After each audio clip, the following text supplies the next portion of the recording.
Kita bergabung Kejaksaan dengan Negeri Anissa Rizkia Situbondo, langsung Jawa dari Timur. Kantor Berbagai Dinas Lingkungan permasalahan Hidup dan lingkungan. Halo Maisa, kami dari kelompok Pahawan. Pada kesempatan kali ini, kita akan membahas tentang lingkungan alam dan memberikan opini kita mengenai hal tersebut.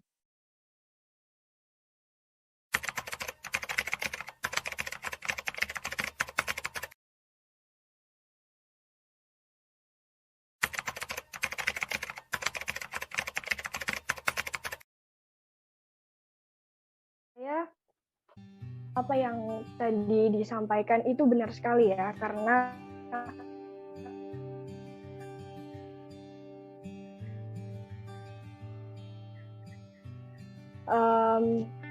perilaku manusia yang kurang akan kesadaran dan rasa tanggung jawab mengakibatkan pemanfaatan mereka terhadap lingkungan malah mengakibatkan kerusakan lingkungan. Maka dari itu menurut saya solusi dari ini adalah meningkatkan kesadaran dan rasa tanggung jawab dari manusianya sendiri. Mungkin bisa dilakukan dengan sosialisasi atau kita bisa mulai dari keluarga atau diri kita sendiri melakukan hal tersebut dengan baik. Misalnya melakukan pemanfaatan lingkungan tetapi tidak dengan merusak lingkungan tersebut. Lebih ke rasa peduli gitu ya teman-teman. Itu dari saya. Terima kasih. Kalau menurut aku solusinya itu tuh udah tepat dan bener. Yang di sini yang dipermasalahkan itu pemerintah sama masyarakatnya. Gimana mereka itu bisa menggerakkan biar lingkungannya itu lebih terjaga. Contoh seperti rehabilitasi lahan sama reboisasi. Itu kan yang melakukannya, menggerakkan itu kan manusia, masyarakat sama pemerintah. Jadi kalau misalkan dibilang solusinya belum jitu atau belum benar, saya kurang setuju sebenarnya. Terima kasih, Randy. Oke, kalau menurut saya ya, kalau saya setuju. Memang masalah utama di sini memang bagian manusia. Soalnya kebanyakan manusia memang merusak alam, nggak pernah pikir panjang dan nggak pernah berpikir soal masa jangka panjangnya. Dan juga memang bisa dibilang belum pernah ditemukan solusi yang jitu. Soalnya kalau misal kita melakukan reboisasi atau konservasi itu juga butuh waktu yang sangat lama, dan untuk manusianya juga selalu melakukan kerusakan juga. Jadi ya mungkin solusinya kembali lagi ke sosialisasi dari pemerintah untuk masyarakat agar mau menjaga alam. Mungkin sekian dari saya. Oke, opini saya tentang limbah domestik air itu merupakan limbah cair hasil pembuangan dari rumah tangga, perdagangan, perkantoran, dan sarana prasarana sejenisnya. Penyebabkan ini tuh diakibatkan oleh aktivitas manusia. Dan pencemaran air ini mengakibatkan menurunnya kualitas air yang sebenarnya, yang dapat digunakan untuk semestinya, tapi tidak bisa karena pencemaran air tersebut. Terima kasih.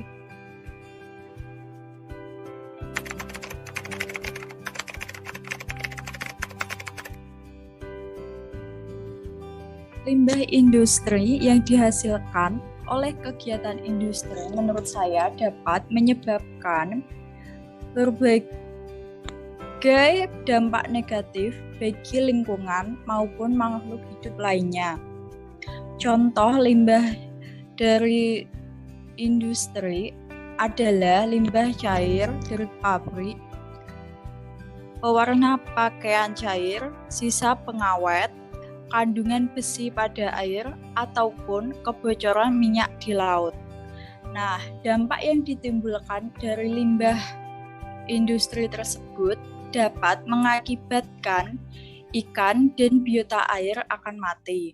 Selain itu, limbah cair yang masuk ke dalam sungai tanpa adanya pengolahan terlebih dahulu dapat mencemari air. Selain itu, limbah yang dibuang tanpa pengolahan terlebih dahulu cenderung menimbulkan bau yang tak sedap bagi lingkungan sekitar. Oleh karena itu, dalam mengatasi permasalahan tersebut, kita harus lebih memperhatikan dan menjaga lingkungan untuk mencegah terjadinya rantaian kerusakan ekosistem. Nah, sekian dari opini saya. Itu menurut opini kakak ya. Jadi untuk selanjutnya saya persilahkan untuk Kak Dila untuk menyampaikan opininya. Sebagian kerusakan lingkungan seperti kerusakan hutan, banjir, abrasi, pencemaran udara, pencemaran air dan tanah, sampah, dan masih banyak lagi itu disebabkan oleh faktor manusia maupun faktor alam. Faktor manusia karena kita itu nggak terlalu peduli terhadap alam, dan untuk mencegahnya kita harus lebih peduli dengan alam sekitar supaya alam sekitar lebih lestari. Dan untuk faktor alam kita tidak bisa mencegahnya, tetapi kita bisa melakukan tindakan untuk meminimalisir kerusakan yang disebabkan oleh alam. Terima kasih. Silakan Aulia. Indonesia menjadi perhatian dunia, mulai dari penebangan liar, pengguguran hutan, hingga terindikasi pembakaran hutan menjadi penyebab dari kerusakan hutan yang ada. Kerusakan hutan yang terjadi akan membawa akibat terjadinya banjir maupun erosi yang dapat mengangkut partikel-partikel tanah menuju ke laut, yang nantinya akan menjadi proses sedimentasi atau pengendapan di sana. Hal tersebut tentu saja bisa merusak ekosistem yang ada di laut, seperti ikan serta terumbu karang. Masalah tersebut terjadi terus-menerus, maka menurut saya akan terjadi keseimbangan antara komponen biotik dan abiotik. Kenapa? Karena menurut saya, dua komponen tersebut tidak bisa dipisahkan karena saling berterkaitan. Jadi, kita harus melestarikan dan juga menjaga kelestarian lingkungan tersebut. Sekian, terima kasih. Selanjutnya, saya persilakan untuk Kak Nashwa. Saat ini juga mulai banyak dibahas mengenai pencemaran tanah dan udara. Karena hal itu berkaitan. Jika pencemaran udara itu berakibat dari kemajuan industri dan transportasi, sedangkan tanah juga bisa tercemar oleh bahan-bahan yang dapat merusak kualitas tanah. Menurut saya, sebagai rakyat, kita juga bisa memberikan bantuan dari hal kecil seperti melakukan daur ulang sampah dan tidak membuang limbah seperti deterjen ke tanah, karena sebenarnya menurut saya pencemaran tanah itu tidak hanya disebabkan oleh industri saja, namun rumah tangga juga. Malah rumah tangga itu lebih banyak mengakibatkan pencemaran tanah daripada industri sekarang ini.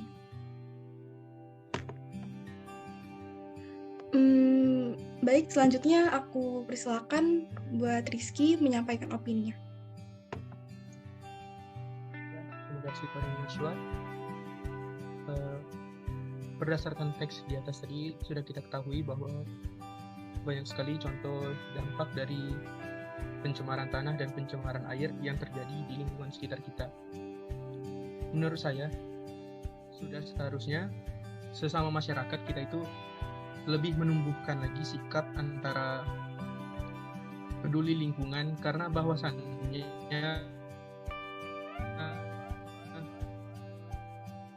seperti yang kita tahu, kita di dunia ini hidupnya bukan bisa.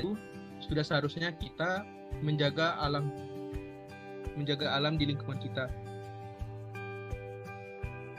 Dan juga sebenarnya tidak perlu terlalu menyalahkan pemerintah, bahwasannya perubahan akan terjadi jikalau kita lebih peduli ke lingkungan.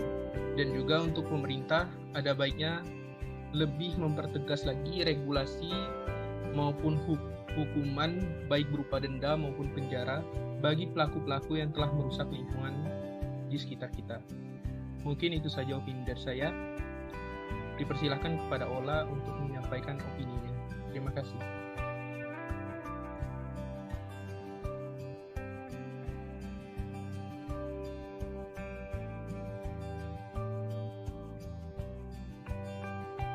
Ola, mungkin bisa dihidupkan dulu mic-nya.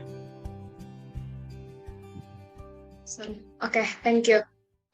Kerusakan lingkungan sendiri itu ada di latar belakangi oleh beberapa motif, misalnya seperti orang-orang yang tidak bertanggung jawab dengan apa yang sebenarnya diperlukan oleh lingkungan-lingkungan sekitar. Nah, untuk latar belakang motif ini itu menimbulkan beberapa dampak yang sebenarnya itu membuat masyarakat sekitar itu menjadi rugi gitu, karena dengan keadaan lingkungan yang seperti ini, mereka harus mengolah kembali untuk bagaimana kerusakan lingkungan ini menjadi lebih baik lagi untuk kedepannya. Dan tak hanya peran dari masyarakat itu sendiri, tapi diperlukan juga peran-peran dari pemerintah untuk membangun lingkungan agar kedepannya lebih asri dan bisa membuat lingkungan hidup ini menjadi layak untuk ditempati oleh orang-orang di sekitarnya. Sekian, terima kasih. Mungkin bisa dilanjut oleh Sabrina.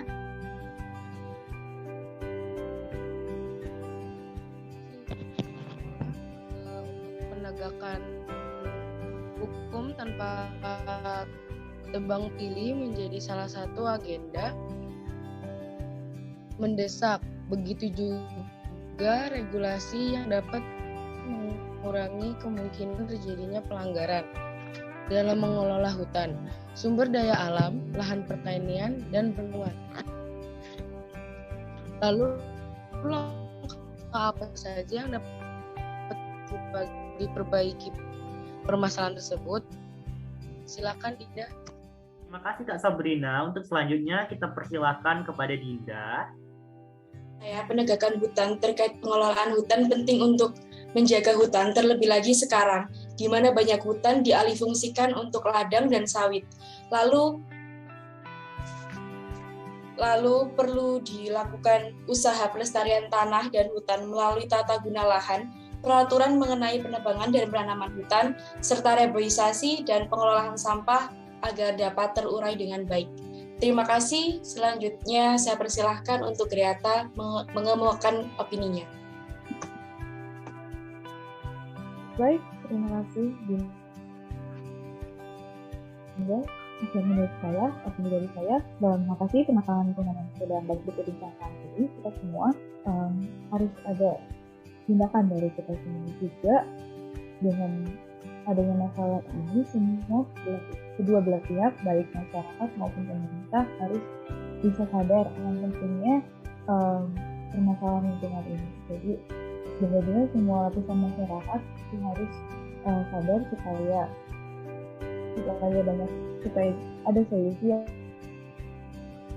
bisa kita lakukan dengan baik pemerintah maupun masyarakat bisa sadar agar apapun yang kita kerjakan itu nantinya sedikit demi sedikit bisa teratasi mekanisme ini. Nah, bagaimana caranya supaya pemerintah dan masyarakat ini bisa sadar akan pentingnya masalah lingkungan adalah dengan kita sebagai mahasiswa itu bisa dinampak bagi masyarakat di sekeliling kita untuk menyadarkan kepada masyarakat di sekeliling kita, orang-orang di sekeliling kita, dari keluarga, teman maupun masyarakat biasa, menyadarkan mereka semua bahwa ini loh penting banget, masalah lingkungan itu penting banget, harus kita cicil dari sekarang istilahnya. Solusi apa yang bisa kita lakukan, tindakan-tindakan kecil apa yang bisa kita lakukan untuk bisa memperbaiki lingkungan kita ini. Karena dengan tindakan-tindakan kecil itu ya ketika sudah lama tindakan-tindakan kecil itu sudah lama terjadi, maka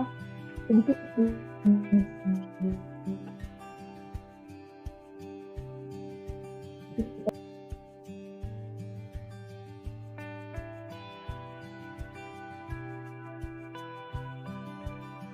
saya silakan kepada Sisi atau Aulia.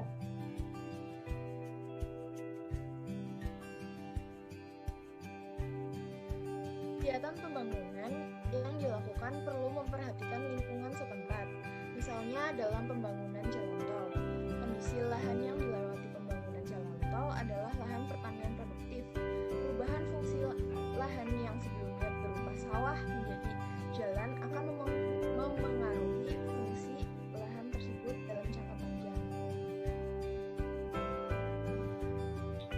bangunan juga harus memperhatikan tata ruang, daerah resapan air, dan lain sebagainya yang sekiranya dapat mempengaruhi alam sekitar. Sekiranya masih ada kebijakan yang perlu dikoreksi karena terdapat kekeliruan selama ini, seperti untuk menertibkan bangunan di bantaran sungai atau tentang reklamasi pantai, pemerintah perlu membuka diri, sebab keterbukaan ini formula adanya kehendak perubahan. Terima kasih.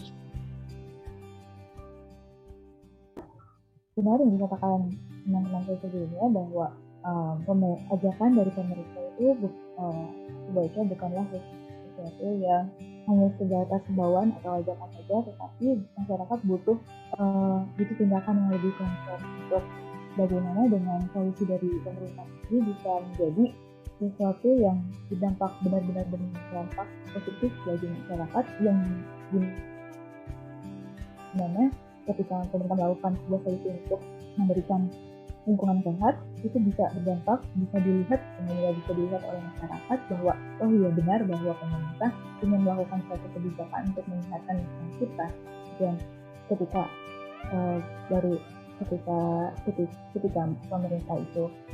pemerintah hanya bisa memberikan imbauan atau ajakan biasa, jangan heran jika masyarakat biasa itu masyarakat lain hanya bisa melihat kerusakan lingkungan yang terjadi dan membiarkannya begitu saja tanpa ada rasa iba kepada lingkungan sekitar kita untuk bisa melakukan perubahan ini sedikit. Jadi memang harus butuh gerakan yang konkret dari pemerintah itu sendiri supaya masyarakat bisa melihatnya dan melakukan perbaikan lingkungan. Terima kasih.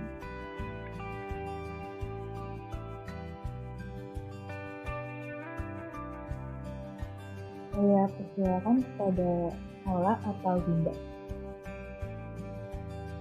Terima kasih, masyarakat Indonesia. Mari kita lebih peka dan sadar akan keadaan lingkungan sekitar, serta bahu-membahu untuk membenahi agar tercipta lingkungan yang lebih baik.